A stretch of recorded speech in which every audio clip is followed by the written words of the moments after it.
이런 표면이 우리가 수술 후에 어떤 합병증을 일으키는 데 있어서 조금 예방하는 데 도움을 주지 않나 라는 그런 보고들이 좀 있습니다. 최문섭의 부드러운 가슴 성형 이야기. 저는 보형물을 실제로 제가 만져본 적이 없거든요. 보형물도 종류별로 또 촉감이 다르고 직접 수술을 했을 때 느낌 자체가 완전 다르기 때문에 차이점도 알고 싶고 어떤 거를 해야 더 자연스러운지 그런 그렇죠. 것도 궁금한 네. 것 같아요. 이제 상담하러 오신 분들이 공부를 많이 하고 오세요. 그래서 상담하러 오기 전에 막 많이 막 찾아보고 찾아보거든요.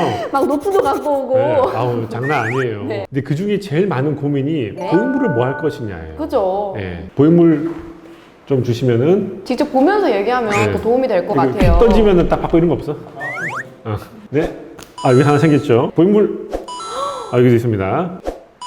보형물이 짠하고 갑자기 나타났네요. 네. 네. 이게 다 이제 스무스 보형물이라고 하는데요. 네네. 요거는 표면이 완전히 클리어한 오. 그런 스무스 타입의 보형물이고요. 네.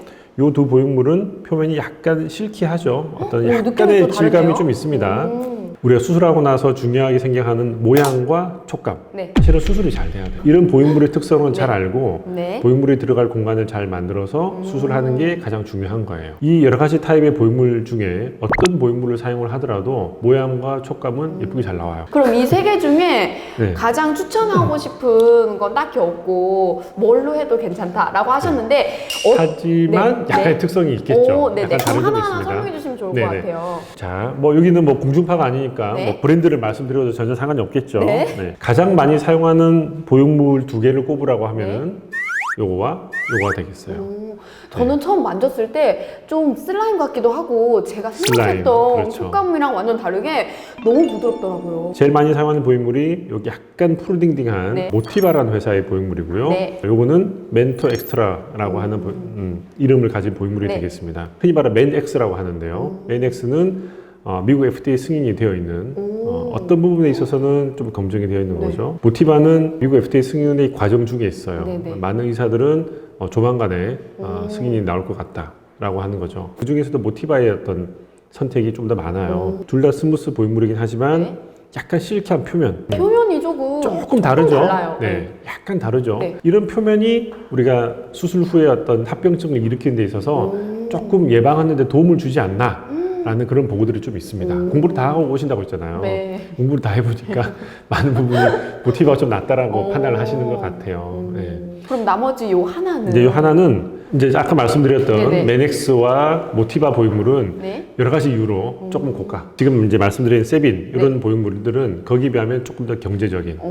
요거는 미국 FDA의 어떤 그런 승인과는 뭐 무관합니다. 네. 이 회사가 아마 미국 FDA 승인을 받으러 갈 일도 없을 것 같고요. 네. 하지만 굉장히 오랫동안 유럽에서 사용을 해와 있고요. 국내에서도 네. 오랫동안 사용을 해오면서 많은 부분에 임상적인 검증을 거쳤어요. 본인 어떤 생각에 따라서 저랑 상담한 후에 보형물의 선택을 하시면 되지 않을까라고 생각을 하고 있습니다. 좀 하나하나 자세히 만져보고 싶어요. 만져보세요. 네. 네. 근데 이게 한번, 터지지 않을까? 한번 잡아보세요. 이렇게 터지나요? 네. 엔간해서는 안 터집니다. 오, 진짜 네. 이게 탄성력이 네. 너무 좋네요. 다른 것도 마찬가지예요.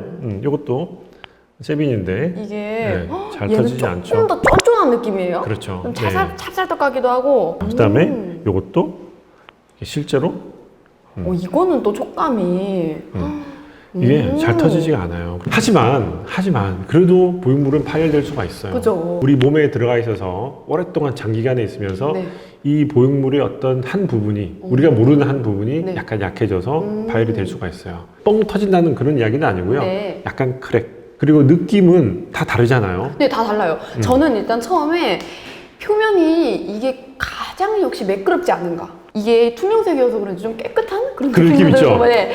아무 의미 없습니다. 아니, 퓨어하고 뭔가 내 몸에 들어갔을 때 조금 더 건강하지 않을까라는 생각이 조금 들기도 하고 좀 그런 것 같아요. 그리고 이거는 촉감은 약간 비슷하기는 한데 안에 느껴지는 느낌이 살짝 달라요. 뭐가 다르죠? 살짝 달라요. 그게 이 보형물의 어떤 과학인데요.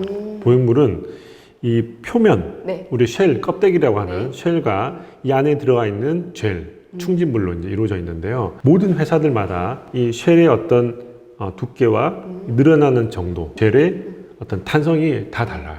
만져보면은 약간 다름이 있어요. 맞아요. 하지만 들어가면 별 차이 없다는 거. 맞아요. 왜냐면은 몸에 들어가면은 여기 위에 근육, 네. 지방, 네. 유선 조직, 피부 켜켜이 쌓여서 만져지게 돼 있어요. 보육물의 느낌이 직접적으로 막 느껴지고 그러진 않아요. 물론 피부가 아주 얇은 경우는 조금 그럴 수 있긴 하겠지만 이 어떤 보육물의 어떤 종류에 따라서 촉감이 아주 달라지고 그러지는 않는 것 같아요. 이렇게 말씀드리기 좀 그렇지만은 한쪽에는 세빈, 한쪽에는 모티바를 넣는 경우는 없겠죠. 그죠? 그러니까 누가? 본인은 몰라요. 어떤 촉감을 보고 어떤 보육물을 정하는 거가 아주 그렇게 의미가 있지는 않아요. 역시 수술하면 만지면 다 안다던데 이게 보통 사람들의 생각이잖아요. 근데 역시 제가 만져보니까 이거 모를 것 같아요. 몰라요. 몰라요. 진짜 요즘에. 모를 것 같아요. 크기는 조금 자연스럽게, 네. 좀 너무 크지 않게, 네. 또는 적당하게 풍만하게 그런 정도 선에서 본인이 원하는 걸 정하시면 될 것 같고요. 보면은 그래도 무조건 자연스럽게 보다는 기왕하는 김에 조금 크게. 조금 볼륨 주시는 경우가 좀 더 많은 것 같아요. 네네. 이 여자들은 수술하고 나서 참 남자들이 아니지 않나요? 요즘에 이런 보육물 자체는 잘 몰라요. 그러니까 근데 이제 막 너무 이렇게 스키니하게 얇으신 분들 있잖아요. 그런 거 많아요. 그리고 막 이렇게 좀 심하게 이렇게 꽉 만져보면은 뭔가 좀 이상하다 이런 느낌이 들 거예요. 그러면은 이제 아주